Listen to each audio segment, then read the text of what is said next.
భారత ప్రధాని నరేంద్ర మోదీ మళ్లీ విదేశీ పర్యటనకు బయలుదేరారు.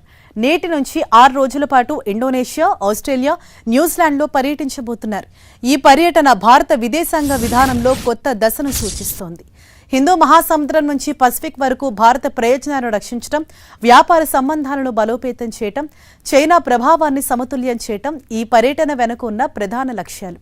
ఈ పర్యటనలో భాగంగా మొదట ఇండోనేషియా వెళ్లనున్న ప్రధాని మోదీ కీలకమైన BrahMos super sonic cruise missile ఒప్పందం కుదుర్చుకోనున్నారు. ఈ క్షిపణి వ్యవస్థను దశల వారీగా కొనుగోలు చేసే విషయంపై భారత్, ఇండోనేషియా మధ్య చర్చలు జరిగే అవకాశం ఉంది. ఇరు దేశాల సంబంధాలు ఈ ఒప్పందం ఒక మైలురాయిగా భావిస్తున్నారు.